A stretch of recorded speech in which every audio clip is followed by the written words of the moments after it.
Three mere mortals discover their ability to create entire universes with their minds alone. Upon discovering their abilities, these three, gods if you will, join forces to create the Dark and Stormy Nights, a supercharged team of creatives with the aim of helping artists and writers around the world while combating the forces of boredom and mundanity. They are the Dark and Stormy Nights.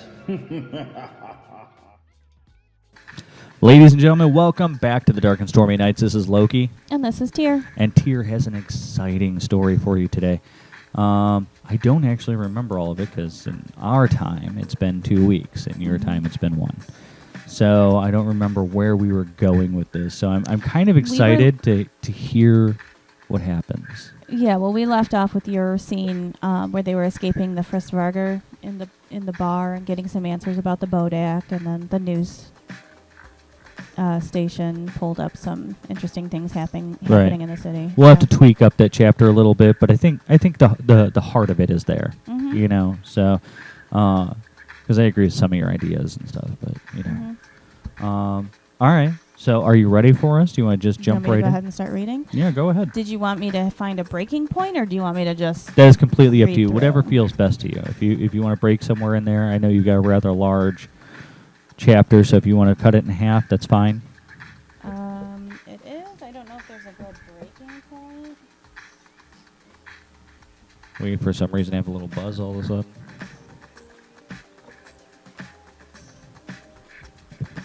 Well, forgive me. I can't figure out what it is at the moment. I don't really hear it, but I'm not wearing my good headphones, so that could be why. All right. Do you want me to go ahead and start reading? Sure, go for it. Okay. Lee dropped onto the bar stool with a heavy sigh. He rubbed the back of his neck as the bartender placed a drink in front of him, and then he turned his attention next to him where Elliot sank down onto the seat. "Can I get a water, please?" The bartender gave a nod and wandered off to fill the order. "How hard do you think it will be to find this Bodak?" Lee sipped at the amber liquid in his glass and dropped it back to the bar. I don't like that she wasn't sure how to kill it, but finding it shouldn't be a problem. Hasn't exactly been subtle with the trail of bodies it's been leaving behind. Well, right, but don't we want to find it before it leaves more bodies? Lee's face hardened, but he didn't answer. Instead, he turned his eyes to the TV over the bar, more as a means of distraction than anything else, but his spine straightened at what he saw. A new reporter was attempting to interview a very pale-faced witness among the chaos behind them. Several EMTs attempted to load a patient that was coughing up water into one of the trucks. Her hands clutched at her throat, showing off bruising around her wrists, as if she'd been bound. Nearby, several other medics attended to patients that were flushed and sweating or convulsing with violent seizures. "Can you tell us what you witnessed?" the reporter prompted. "I don't know. There was this woman, but she wasn't real. She was there 1 minute and gone the next, like a ghost. Everyone she touched just started dropping." The reporter snagged a medic that was walking by and shoved her microphone in his face. "Sir, can you tell us what you're seeing here? What caused this? Is it contagious?" The EMT looked more than a little bewildered, but he shook his head. "I can't comment on any of that. The hospital will run tests." "Can you tell us what may have caused this?" He shook his head again, this time removing the reporter's hand from his arm. "Even if I could explain a sudden onset of malaria-like fevers and symptoms or seizures coming on for multiple people at once, no one could explain how people are nearly drowning with no water around. No one here has answers for you." "Son of a bitch," Lee grumbled. "What is it?" Injecting malaria to induce fever, drug-induced seizures, and submerging patients in water were all treatments used on asylum patients in the early 1900s. Elliot looked at the screen in confusion. "Okay, and what does that have to do with those people?" "Normally, I would say nothing, but that tour earlier was at an old asylum." "What are you saying? That they released the ghost from the asylum?" Lee shook his head. "That's not possible, but something could have." "So what do we do?" Elliot asked. Finally, Lee looked away from the screen and shrugged. "Not my problem. We've already got a case."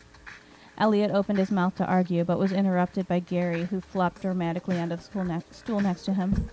"You owe me, Lee. No more word games. You owe me for that. I nearly got a bite taken out of my ass. Do you know what happens to a goblin when they get bitten by a wolf? It ain't pretty, Lee." Lee winced at the added debt, but nodded his agreement. "Did it work?" The bartender dropped a glass of something green in front of Gary, and he immediately took a drink.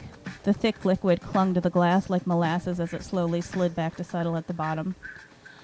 They were clearing out when I managed to sneak back in. Stuck the spell to a truck headed to Arizona. It didn't take long for their tracker to pick it up. Not sure how long it'll be before they figure it out, but you've got some breathing room. Thanks, Gary, Elliot piped up, and Lee rolled his eyes. As soon as his case was over, he'd have to have a talk with the kid about the words he threw around so carelessly. Sure, kid. Any friend of Lee's. Lee stood and dropped cash on the bar. Time to go, kid. We got a job to finish. Elliot trailed Lee into the now cleared out lobby of the Huntsman Motel, jumping out of the path of a cockroach on the way to the counter. He shuddered as Lee rang the bell repeatedly, and he caught up just as Billy Ray turned from the old TV screen he'd been watching with a sigh. You know you only have to ring it once, Lee, the man complained as he rested his coffee mug on the counter. In response, Lee reached out and pinged the bell once more. Yeah, I know. It's time to talk, Nigel. No more dancing around the subject. No more avoiding the questions. I want to know what you know about this thing I'm fighting. Nigel raised an eyebrow and gestured to the screen. Actually, we don't have time. I need you to take a case. Lee glanced at the screen long enough to see more of the same symptoms of the ones he'd seen on the news report at the bar. Not interested. Already have a case. And as I was trying to tell you earlier, it ain't over. I need you to handle this one first. Then I'll answer any questions you have. Lee looked at the screen again, this time seeing the ghost materialize in the middle of the street. People she'd been near dropped to the ground, choking up water and convulsing. Her lips moved as though she was speaking, but Lee couldn't make out what she was saying. Jesus Christ, that's a real ghost, Elliot exclaimed. How have people not seen this before? Nigel sighed. Because this shouldn't be possible. She shouldn't have this kind of power or freedom. Lee frowned. If this started at the asylum, she should have been trapped there. Nigel nodded his agreement. Someone or something had to have released her and amplified her power. He pushed a piece of paper towards Lee. Here's the address. I need you to stop it before it kills the target. At that, Lee raised an eyebrow, but made no move to take the paper. How do you know where it's heading? Nigel hesitated, and Lee turned on his heel, done with the games. He'd get his answer somewhere else. But Nigel spoke up before he could take a step.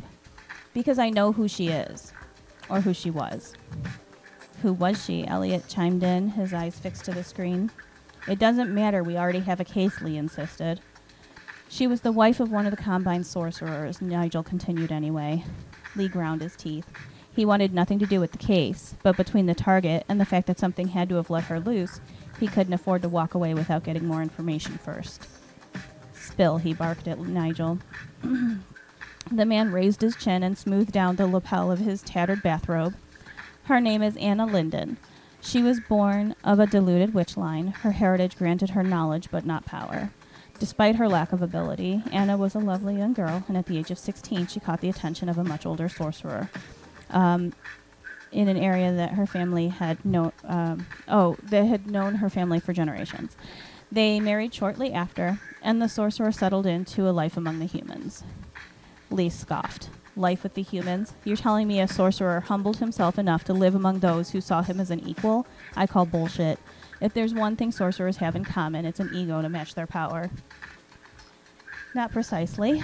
William had a certain social standing even among humans. He was wealthy and influential and generally well-liked and looked up to.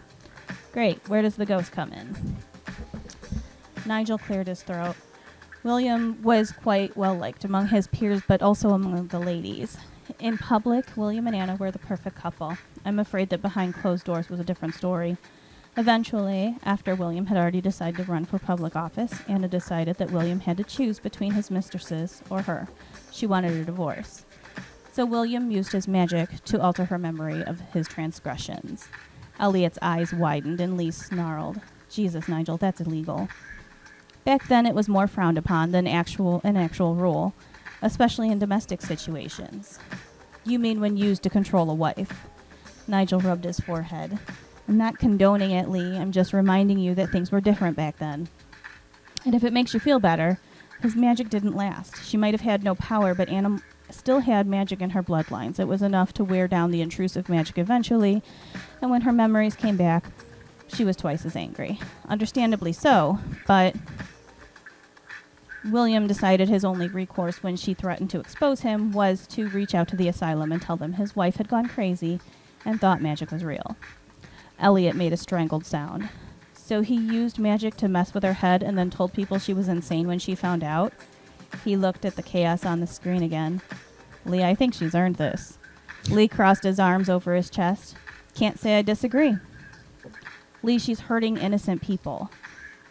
And let me guess, the address you're giving me just happens to be her husband's. Lee dragged the paper closer, noting the name William Linden. And we have a winner. Let her have her revenge. Once again, Lee turned on his heel and headed for the door. Lee listened to her. The volume on the TV screen suddenly filled the room and around them, and Elliot turned to watch as the woman blinked into existence on the screen again. People scrambled to get out of her path, but it was too late. Her image distorted and flickered, but her voice had an odd, distant sound to it. You did this to me, she told some random man in the street who had begun coughing up water. You lied. Tell them. She might be drawn to her husband, but it won't end with him. She's stuck in a loop, and she will keep terrorizing people until we end it. Something bigger than Anna is after the sorcerers. Something had to have released her. Lee dropped his head back with a groan. God damn it, it's connected. He spun and pointed a finger at Nigel as he snatched the paper from the counter. I'm going to go deal with this damn thing, and then you and I are having a long conversation. I look forward to it, Nigel replied dryly. Elliot clung to the door handle as Lee sped through the city. I thought you weren't in any hurry to do this job. That was before I realized there was a connection between the changelings and the ghost. What makes you say that? 1, the target. Something is after the Combine. 2, Penny said the Bodak deals in nightmares and horrors. Both the changelings and the ghosts would have been brought forth by something powerful. Both have tragic pasts that the Combine would want to stay buried. Their reappearance is nothing less than a nightmare for the Combine. So the Bodak is trying to take out the Combine? Sure looks that way. Lee took a sharp turn, and Elliot's fingers sank into the soft leather of the seat. He noted how much nicer this car was than the last that Lee had stolen. Whose car is this? Lee grinned. Nigel's. Apparently, Lee was still pissed that Nigel had protected the Combine. The radio screen blinked and the station stuttered, switching from some old classic rock song to Unchained Melody. Before he could question it, the car screeched to a halt, and Elliot threw his hands against the dashboard to brace himself. Lee threw the car into park and was out the door before he could ask what was going on. Hold on 1 second, let me see. Do you want me to pause there, or do you... You can. How far are you in? About halfway? Maybe halfway. Okay. Yeah, we can pause there. Okay.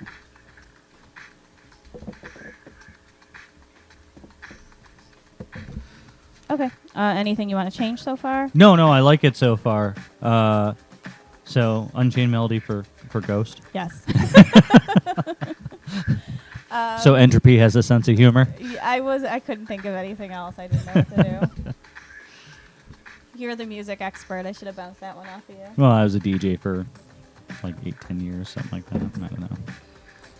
But no, that's a good one. I mean, I picked it up right away, right? If I had to think about it too much, it'd have been another story. But That was funny. No, I dig it. I like what you did with the ghost and everything. So I like the way she moves and stuff. Mm-hmm. I know it doesn't. I'm aware that like when they use it, it really doesn't make sense in the modern world that ghosts are glitchy for some reason, but it feels right. Not quite on any plane. So yeah, it's like they're shifting between the worlds or something like that, Mm-hmm. So and I always felt like it was like some kind of like how much information can this energy hold, so Right. But no, I dig all that. I like it. So I can't wait to see where it goes. So you want to take a short break and we'll come back and explore the next half? Sure. Sounds good. Tier requires tribute. Sacrifice may be made in the form of likes, ratings, and comments at the Dark and Stormy K1 on Twitter, the darkandstormynights.home.blog, or at Podbean, iTunes, or Google Play Music. And we are back for the second half of this exciting story. So are you ready to just jump right back into it? Sure. Let's do this. Okay. Elliot scrambled to get out the door and basically clotheslined himself on the seatbelt before he remembered to remove it. By the time he stood to see over the car, the ghost was less than 100 feet away. How do we stop it? Elliot asked. Lee shrugged. Depends on how powerful she is. Don't worry. Bounty hunters have a tried and true way of determining how to handle things like this. Really? Elliot sagged in relief. How do you do that? Lee pulled out a small vial of something and loaded an odd-looking round into his antique-looking gun. Throw a bunch of shit at it and see what works. Great. I feel much better. He walked around the car to join Lee. Do I get a weapon? Lee pulled a knife from his belt and handed it over. Lee clutched the blade tightly. Will this work on a ghost? Probably not. Elliot rolled his eyes, but followed Lee to where the ghost was approaching a nearby cameraman for the news. Whatever reporter he'd been working with was nowhere to be seen. The man was backing away slowly, but when she got close enough to speak, he finally dropped the camera. I trusted you, she told him. The man shook his head and backed away even more quickly. Lee threw the vial of clear liquid at the ground in front of the ghost, and it shattered at her feet, but didn't even slow her down. That don't work, Lee announced, aiming his gun at the ghost as she reached out to touch the man. The guy dropped to the ground convulsing, and Lee pulled the trigger, but nothing happened. He pulled the gun back with a groan. Not again, damn piece of shit, he grumbled as he fussed with his gun. The sound of sirens could be heard in the distance, and Elliot hoped they would get there in time to help the cameraman. The ghost reached for him again, and Elliot stepped into sight. Leave him alone. He's not your husband. Elliot wasn't sure if he could reason with a ghost, but it was worth a try. For a moment, he'd thought it worked when she looked away from the man and turned his way. Then she was coming towards him instead. You said you loved me, she told Elliot. You lied. Elliot shook his head. Nope, that wasn't me. You've got the wrong guy again. We've never met. I trusted you, she insisted. Elliot backed away, holding the knife in front of him. I'm not your husband, he tried again, but the ghost kept coming closer. Really, I think it's terrible what he did to you. You lied. She reached for Elliot just as his back hit the car. The sound of a gunshot made Elliot yelp, but Anna disappeared in a flickering display. Lee holstered his ancient gun. Salt rounds work. Temporarily, at least. Let's go. I have a plan, but we need to get there first. Is this another one of those tried and true hunter things? Elliot asked dryly. Yep, Lee answered as he threw his gun in the car and peeled out. An angry man answered the door when they reached the impressive estate before they'd even knocked. It's about time, the man huffed. Where is he? Lee demanded. He pointed towards the back of the house. In the study. He's expecting you. Lee brushed past the security/butler without a second glance and found the sorcerer staring out the floor-to-ceiling windows into the darkness beyond. She's coming, the man said simply. To be fair, you kind of had it coming, Elliot piped up, surprising Lee.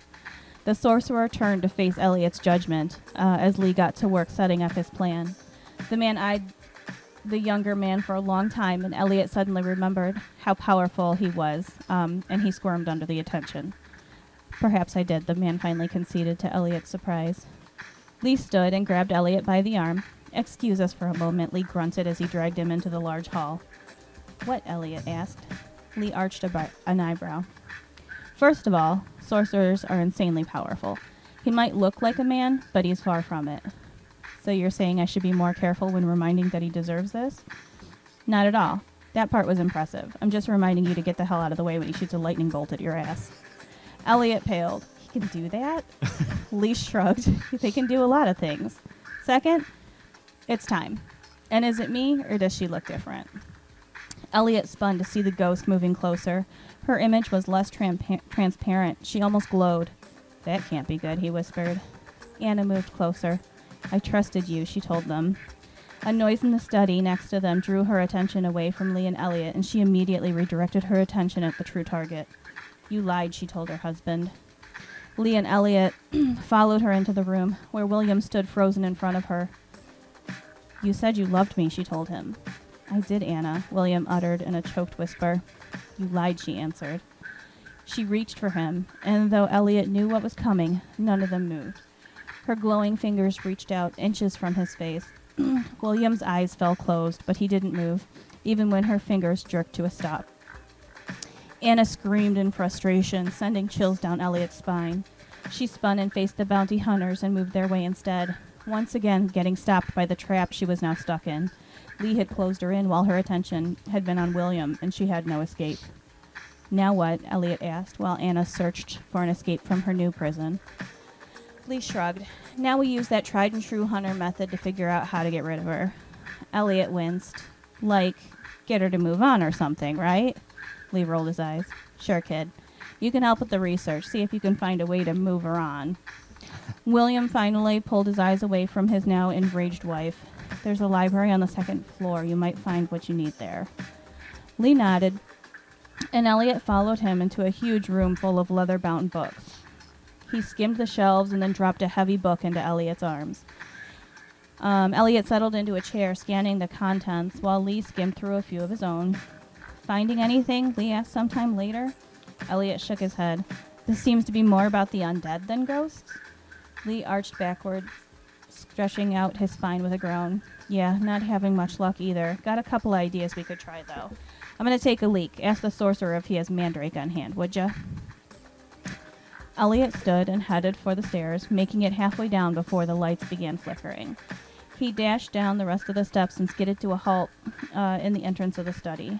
A figure was outlined in the huge windows outside, but William's eyes were only on Anna. She stood still in the middle of her trap, looking much more solid than she had when Elliot had gone upstairs. Anna slowly made her way closer to her husband. They watched as she reached the edge and then stepped over the barrier.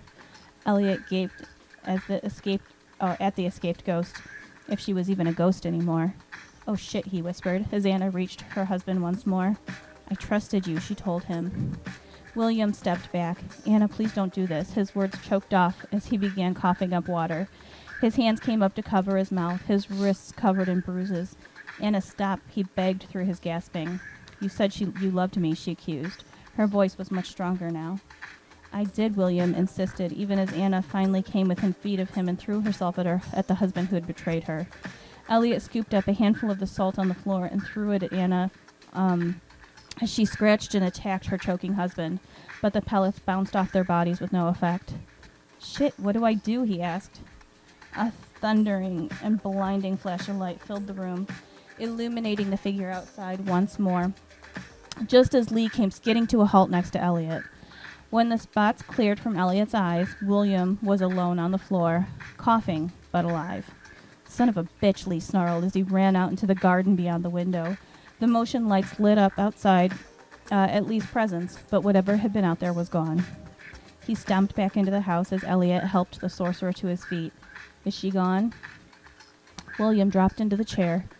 His eyes were distant and cold. She's gone. Elliot looked up at Lee as he stormed towards the door. Where are we going? He asked as he struggled to keep up. It's time for Nigel to start talking, Lee growled. Okay, that's the end of the chapter. Cool. So was that the sorcerer cast like lightning or something like that? I didn't really describe the magic. I just figured like a big show of power. But he saved himself. He saved himself, yeah. And he... For a minute, I thought you were going to have Elliot stab her, but I didn't know if he had it in him. So I don't know that Elliot would have had it in him either. Because you placed the knife on him earlier, so I'm like, oh, maybe, you know. But Elliot was really on her side through most of the story. But he still had a job to do. And it was really the sorcerer who was ultimately the bad guy in this. I also had at first almost planned on having a body there. But then I was like, she's a ghost. She wouldn't have a body, so she would have vanished once he killed her. Yeah, I figured she was only solid as long as the Bodak decided she needed to be. Right, exactly. So, yeah. I mean, I might have had some, like... residue ethereal, or ash. Ectoplasm of some sort. I thought about that, too, but I wasn't quite sure. We can add it in. I wasn't quite sure how to handle it. Right, some, like, electric blue dust or something. Yeah, something. Some sort of that would magic. almost be funny, there, is if when he zapped her... She exploded, bursted into some kind of dust, and it was all over everything. So maybe even have some kind of like effect, right? So, like you could pass through certain things if you're covered in it. I don't know. So, I don't know. Just some interesting thoughts. We could make her explode and send like an electric jolt through everybody or whatever, or like one last dose of symptoms, Or hell, it just they have like memories that don't belong to them or nightmares tied to it. You know, like That's good. some I like of her. that. You know, Yeah, we should go back and add that in. so. Yeah, just some thoughts. I don't know. I like those Memories of her being tortured in the Yeah, asylum. yeah. Actually, yeah. I mean, think about how like those things that those were actual treatments they used that I looked up. Yeah. No, I'm not surprised. There were some fucked up things they used to do. Very fucked up, yeah. So I had seen pictures because I used to be really into like the old asylums and stuff like that, and so I studied a lot of them. We have a lot of them here in our state, Right. and they were, I mean, way overpacked with people like chained to chairs in the hallways. Right. There was no and matter of treatment. It was restraining people. That's peop- all it was. And they used to like bind them, and that was what the water was. They would throw them in ice cold water.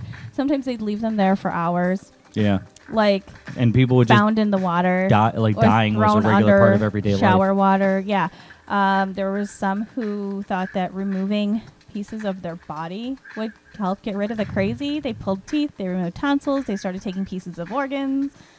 That's a little harder to do when you're, in this kind of story, so I didn't even touch on that. But yeah, injecting malaria, the drug-induced seizures. They put people in comas. It's That's crazy. what I'm saying. Like, so if they ended up with some of the memories, like Yeah. they would, like maybe even feel like they were inside the torture. Yeah. That they were the ones being tortured. They'd wake up with these dreams and nightmares. You know what? I think. Do you want to do it to Lee and Elliot too, or do you think that her memory should have? Everybody that was there. Yeah. The sorcerer, Lee, Ellie. Now the sorcerer might be able to mix up some kind of tea that cures him of it, which really I don't know, sucks but I that really he like walks the out idea of of him getting all the memories of what he did. it. To So, her. or yeah, maybe because he was right on top of it, he inhaled it. And That's cool. We could even end this chapter with like a vision of. like what maybe she have went him through. coughing like the dust up and everything like that, and it's just now he's got these. Yeah, I know, but It's part of I him. think we're in like basically Elliot's point of view when we end here, so we could have Elliot seeing her torture and like knowing that it's affected everybody there. I don't know. We can. We'll find some way to tweak it, but yeah, I like that. That's pretty cool. I mean, PTSD from this situation could harden Elliot a little bit. Yeah. So, because he comes into this scenario still soft. And Right, but I gave him a little bit of a backbone standing up to the sorcerer. Yeah, no, definitely. Well, he also had no idea what he was going up against, Well, to some extent. because he's never actually seen one of them act out. Right, and You he know. did face off with the ghost when she was going after the cameraman. Right. So he pulled. Yeah, he pulled he her is growing attention up a away. little bit, Yes, yeah. little baby steps. So we'll get there. So no, it's really good. I liked where you went with it. So, Cool. anything else? I don't think so. We'll work on those little changes and maybe make it something kind of cool in the end there. So yeah, we maybe had a little bit shorter of an episode than usual, but I liked where we went with it. So, good job. Thank you. All right. If we have nothing else, don't forget to follow us on at the Darkstorming K1 on Twitter. Go follow Tier at Nova Drake Raider on Twitter. We also have a Reddit page, r/Dark and Stormy Nights. So go and check that out. Come contribute to the story. Tell us what you do and don't like. And let everybody know. Tell your friends and family about the show, and let's all contribute and make an awesome story. So we will see you next week. So Bye. Bye.